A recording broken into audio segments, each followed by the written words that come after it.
My Hometown on 90.3 WHPC. We'll be right back after this brief intermission. Keyboard Cat, Hamilton the Pug, and Toast Meets World.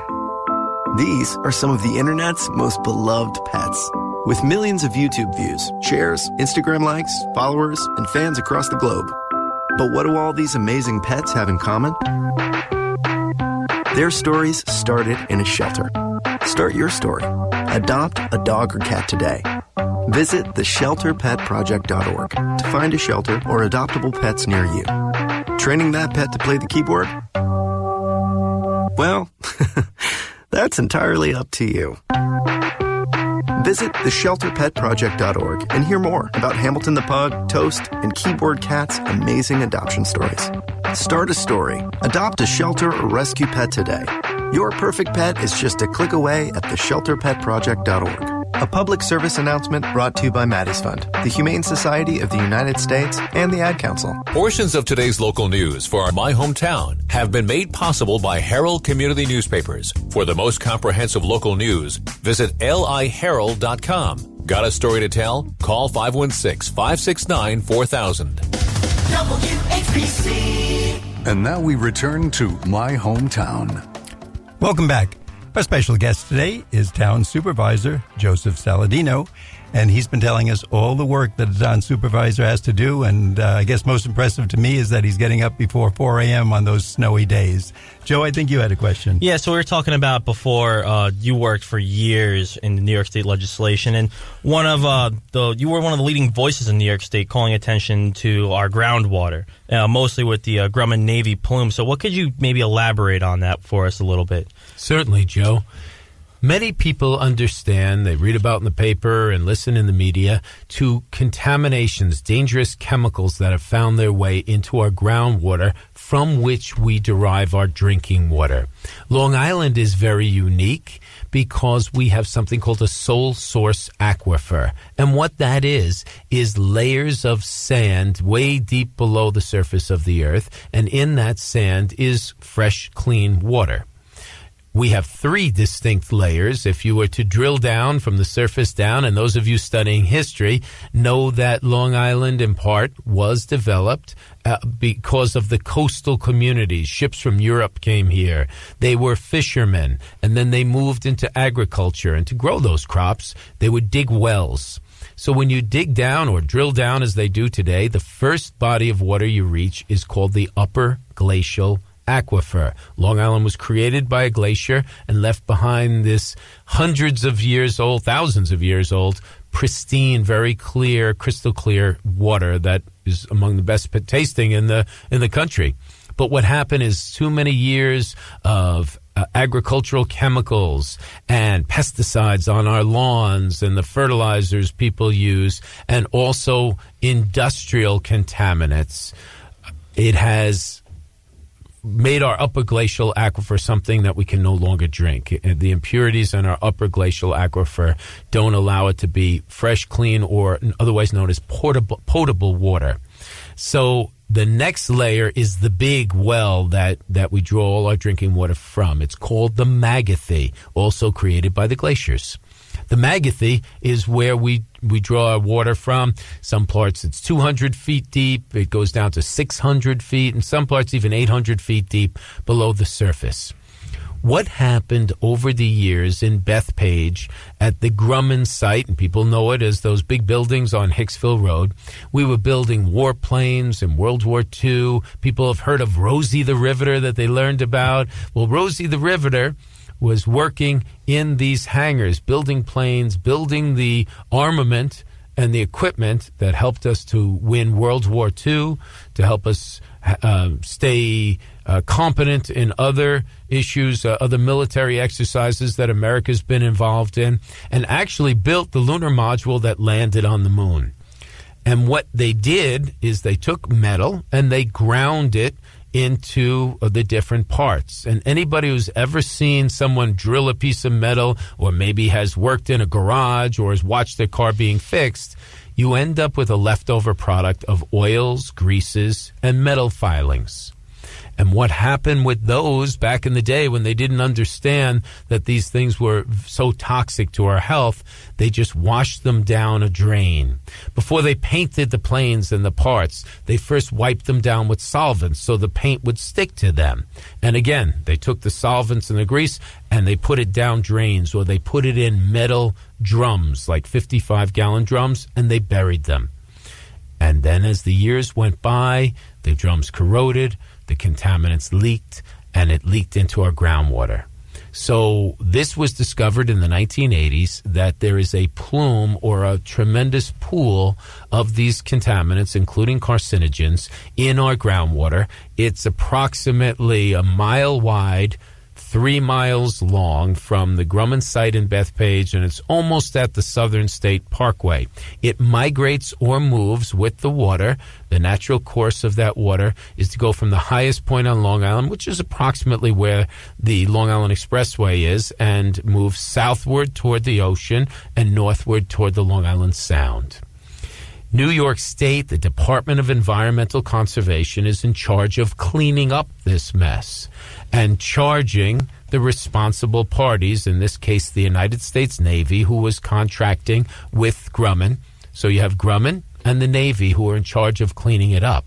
But what has happened over the years are water districts like the Bethpage Water District, South Farmingdale Water District, the Massapequa Water District, must use taxpayer dollars to either clean up their water before delivering it to the homes, or to study how to protect it and keep it from getting to the wells. Massapequa is a community that has not been hit yet. So what my plan has been all along, to contain this plume, to build a wall around it using technology called hydraulic containment, to draw this dirty water out, to pipe it to a location that has a carbon or charcoal filter. Picture that fish tank filter hanging from the side of the fish tank. We all had those tropical fish. Sure. There's a tube that draws the water out of the tank, puts it through the floss and the charcoal, and then pumps the clean water back in. Well, that's exactly what we need to do to clean up this plume, which is the largest of its type in a sole source aquifer anywhere in the nation. Sole source aquifer means it's one constant pool of water versus water that comes from a stream that's replenished every year from melting snow. Most parts of the country get their water that way, including New York City. But here on Long Island, we drill deep into the earth, we reach that pool of pristine water, and we pump out that water to drink. It's always been good, except in the situation with these contaminations. So I've been fighting to get the state to clean this up and then charge the responsible parties, the United States Navy and Grumman. 4 years ago, I passed a law with the help of Senator Kemp Hannon to force the DEC to provide a study which proves that this technology can work, and then how to build it. What are the dimensions? How wide a pipe do you have to use? How many extraction wells? Where should they be placed? Where do you pump the water to? And where do you build that modular carbon filtration system like your fish tank filter? Where do you build that? And then how do you re-inject the clean water back into the earth to provide the pressure balance that we need? It's a delicate balance. And what other green technologies can we utilize? It was my idea to put those extraction wells, or to pump the water along the Southern State Parkway. Why?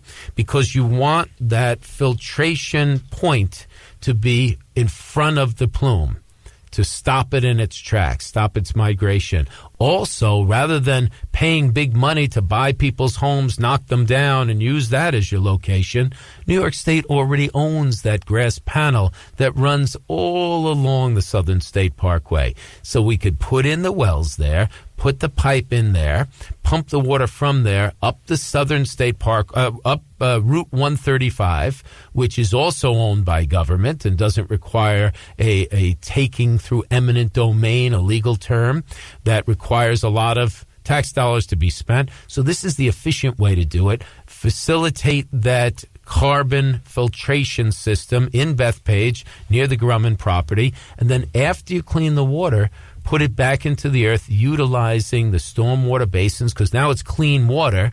Utilize the stormwater basins that are already there that allow for a scientific process called percolation, just like the water going through coffee grounds in a coffee pot, percolation, that allows the earth to even filter it more so as it recharges our water source. But that wasn't enough because we're pumping quite a bit of water. So I came up with the idea. Why spend money and use clean water to irrigate and water the greens at the state Bethpage golf course? Why use that clean water? Here we'd have this water that's now filtered and is safe. Let's use this water to water the greens, save our underground water, and use it as a green technology, because now we're using it for something that's positive. It'll still percolate back down, but it's all the less water you have to pump from our pristine source of water to water those greens. As a golfer, I want to say thank you. You're welcome very much. Not a good golfer, but a golfer, and someone who uses the golf Bethpage, and that it's always so beautiful. So now we know who to thank. Well, this is something, a technology that I'm so looking forward to flipping the switch on and to make it happen. What this speaks to is my governmental ideology. Leadership comes in many forms. The people listening to this radio station, many of them are students. They're studying how to be leaders in business, in the medical industry, in the field of communications, where Bill is an expert and Joe is quickly learning how to be a professional. Thank you. So we're taking leadership skills, and my leadership ideology is to provide the best services in our town parks, on our roads, picking up our sanitation, making sure our water is clean, all of the responsibilities of town government, but doing it more efficiently to bring down costs. Attracting businesses in. We've put in a brand new commissioner of our building department. Her name is Leslie Macarone, and she is an amazing professional. And we're turning the building department around so that permits can be generated immediately. And we're going to be using a phrase that you'll be hearing in the town of Oyster Bay that's never been spoken before in the history of the town of Oyster Bay. And that phrase is same-day permits. Oh, my gosh.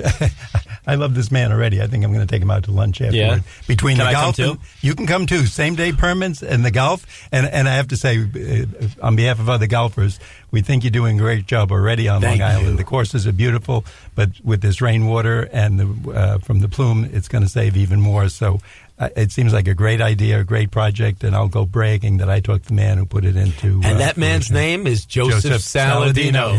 Joseph, thank you so much for being with us. I'd like our audience to know before we wrap up that we've been talking to Oyster Bay Town Supervisor Joseph Saladino.